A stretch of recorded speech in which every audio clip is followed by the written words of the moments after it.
Hello everyone! Welcome back. We are part 50 of Let's Play Dragon Force. I'm your host, MarauderEX, bringing you this fun time happy goodness. And we start off with an attack from Topaz.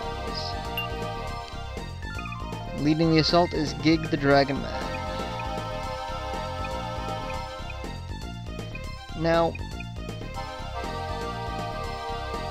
normally I'd be a little concerned by this, but 40 dragons and a dragonman general. That's actually kind of rough to start with, honestly. I mean, I've got 70 cavalry, and I don't quite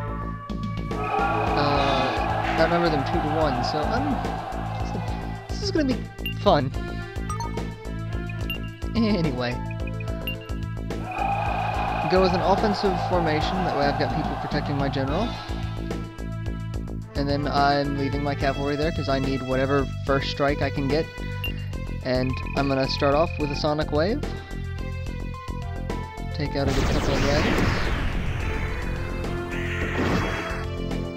And watch as the dragons just tear through my cavalry. It's amazing. And cavalry are not flying units, so stone pedestal will affect them. And while they are encased in stone, they cannot attack, meaning they are sitting ducks.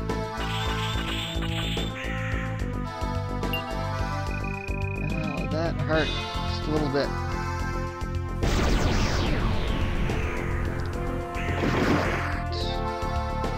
Just a few left, and I'm gonna go ahead and send them out because, well, I was going to send them out, but some of them are going to stay here. But on the upside, he didn't use any of his offensive moves to where he could do damage to me, because Flame Cannon and Skydiver hurt. They hurt hardcore.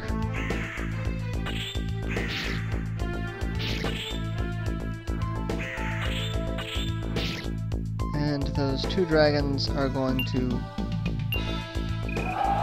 pretty much mean if I get into a duel, it's going to hurt a lot.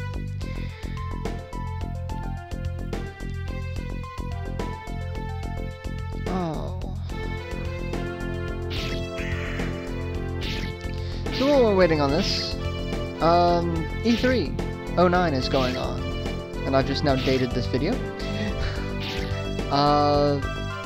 Looking at it, it's actually quite interesting. All three of the big names, Nintendo, Sony, Microsoft, they announced things that were actually pretty big. Another Mario and Zelda game on the Wii, which typically Nintendo's only had one of their big ticket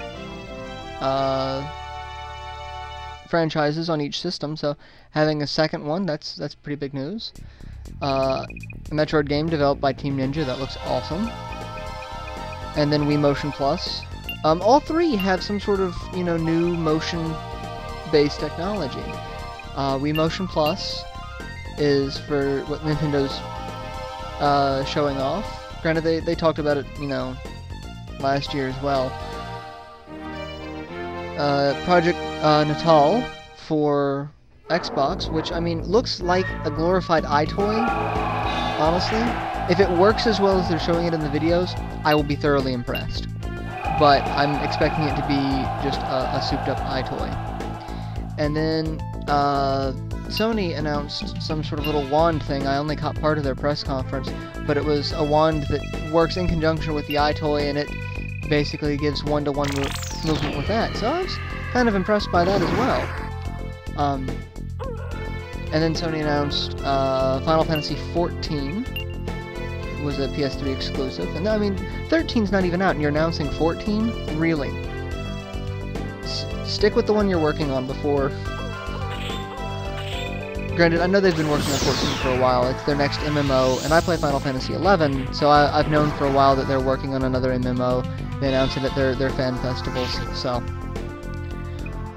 But I was generally more impressed than I thought I'd be. I figured with the first press conferences that they were talking about, Ubisoft and EA, I wasn't really going to be impressed with what they were going to have to show this year.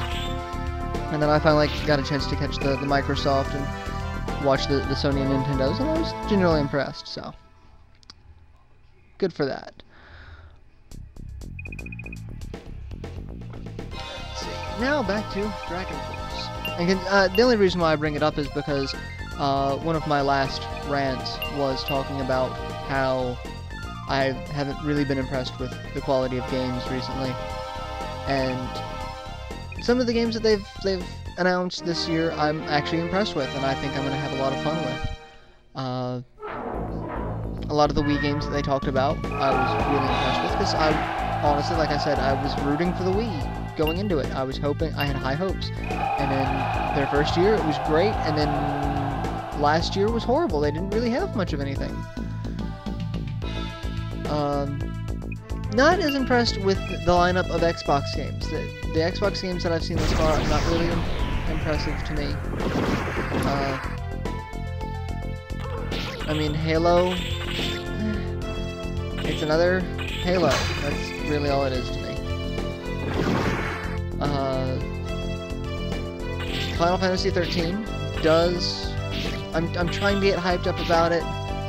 I can't get into the design of it, though. It just looks too... It looks like it's too much, like we're just trying too hard to top all of the stuff that we've done thus far. It's not always about graphics. I remember back in the day, Final Fantasy used to be about a solid story and gameplay. And since 7 came out, it's what can we top graphic-wise? What can we do? And anyway, I'm rambling again. I'm sorry.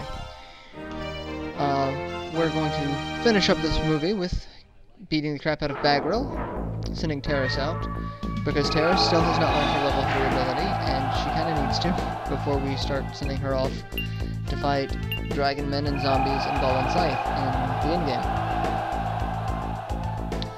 And she still has less than 100 HP, so I really should start, giving her items to fix that, but I'm lazy, so... And typically I save a lot of the items for my Monarch, because my Monarch's gonna have the harder of the fights, honestly. I've just gotta get to that. Alright. 2 people left. I would have meleeed, but having those last 2 people there does kind of screw it up, because then all of my people would have turned around and gone after those 2. And he runs away. Chicken.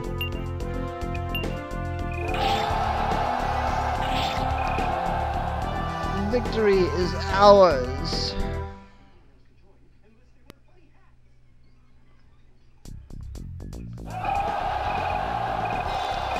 Alright, I'm gonna go ahead and cut the video here, because I don't want to get too much closer.